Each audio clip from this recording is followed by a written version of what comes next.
Thanks for tuning into this video from Walkthrough Publications, Classic Games with a Twist. This is a demo of our DropFour game for iPhone and for iPod Touch. Just going to take a few minutes to take you through the functions, basic features and the unique features which give it that twist that I just spoke about. So let's just get straight in and launch the game. So I'm just going to click on the launch icon here, see the splash screen, takes you straight to the game board. I'll just explain a bit about this screen. It's a bit, obviously it's pretty straightforward, but I'll give you a few hints and tips anyhow. So at the top you've got your blue and red counters, which indicates obviously the counters in which the game is played with. Next to each you've got the name of the player, and you can change that to your own name, and I'll show you how to do that in the options screen in a second or two. Underneath the counters you've got the current score. At the moment it says 0-0, obviously haven't started yet. In the centre you've got the game timer, and this will actually double up as a move timer, and I'll again explain that later on when I go to the options screen.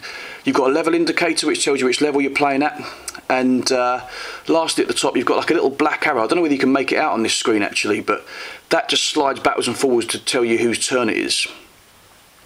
Okay, so then down to the body of the screen, you've obviously got this big game board here. Above the game board you have this blue arrow, and that again indicates whose turn it is. If it's the blue player's turn it's blue, and if it's the red player's turn it turns red. So again there's another indicator to tell you who's about to play. And then on the bottom bar you've got 4 buttons, again pretty straightforward. You've got a new button which obviously starts a new game whenever you see fit. You've got the reset scores button which will reset the scores to 0. The options button which launches you through to the options screen, and the undo button which gives you infinite undos. Okay, so as you're no doubt aware, the object of the game is for you and your opponent to slot your counters into the game board alternately. The winner is the first one to line up 4 of their counters in a row, either vertically, horizontally or diagonally. So here's how we play.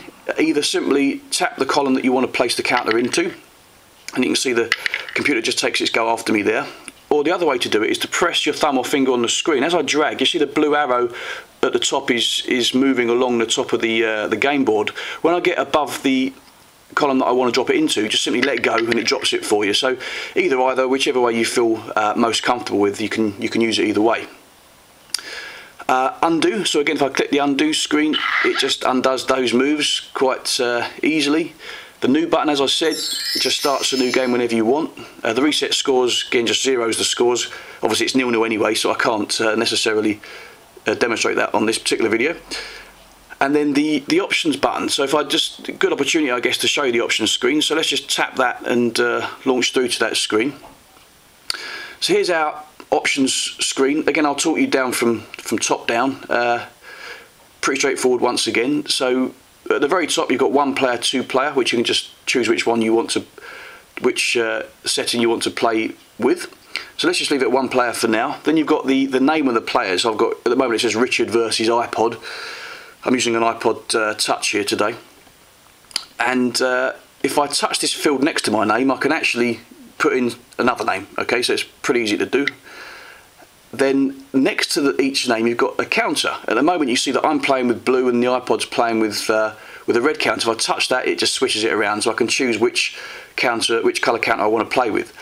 Also when you're playing 1 player you've got these 7 level buttons here, and again just simply press which one of these buttons that corresponds to the level you want to play at. I mean 1 to 7, 1 is really easy, give it to your young kids to play and have some fun with, or play at level 7, and if you can beat that one then you know, fair play to you. It's very hard, but it starts to get more challenging I guess around about level 3. Again, if I'm on 2 player mode those levels disappear and I can then actually then enter player 2's name. Next down we have the starts with bar, so I can either start with the blue counter. Every single game will start with a blue counter or red, or we can alternate just by putting the alternate button on. Actually, let me just take you back to the top. You can see that I'm playing with blue and the game is set to start with blue. If I choose to actually be a red counter instead, you can actually see the starts with counter automatically changes to red. That's because, just because I've changed my mind and decided I want to play with red, I still want to start the game. I don't have to and also reselect red to start, so it just saves a bit of time. It's a nice little feature, that. I'm just going to ignore this bar for a second. I'm going to come back to that last. At the bottom you've got sound effects on off, which is pretty self-explanatory. Now then, these are the 2 features here that really give this game a twist. So the first of which is called drop row when full. Now basically what this does is really adds an extra dimension to play. With this option on, every time the bottom row of the game board is filled, it drops away and disappears along with the counters that were in it. I'll demonstrate this now. So let's just turn this on and save these settings. So now if I just play this game, I'm going to try to actively fill the bottom row, make sure it doesn't win, so I can obviously go ahead and demonstrate. So okay, now I'm going to fill the bottom row here. You see how the bottom row disappears. Now of course if your opponent was just about to win and he had a few of his counters or one of his counters in the bottom row, you can actually just fill the bottom row and scupper his chances of winning by actually eliminating his counters. It just adds a really extra edge of competitiveness, and it just makes the game a little bit harder and you know, a lot more fun. Okay, let's go back to the options screen and talk to you about the second twist. The second twist is this timer. So if I switch this timer on, this actually then changes the game timer into a move timer. You've got this little slider here which I can slide up and down. I'll leave that at, say, let's make it quite low, 5 seconds. So now I've got 5 seconds in which to make my move. If I don't make it in 5 seconds, the iPod or iPhone will make the move for me randomly. It could be a brilliant move, or it could be a move that really stitches you up and makes you lose the game.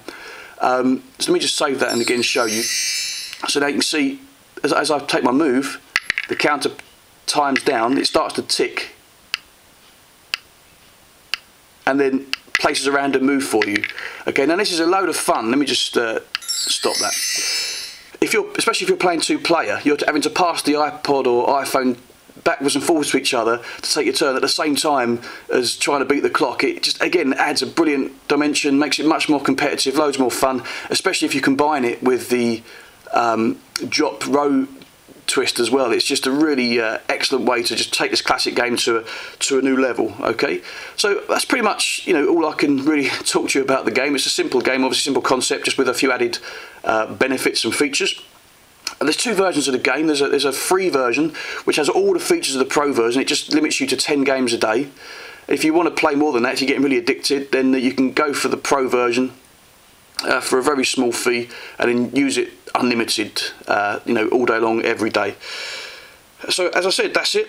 Really enjoyed playing DropFour. Again, thanks once again for watching the video. Hope you get a lot of fun out of this.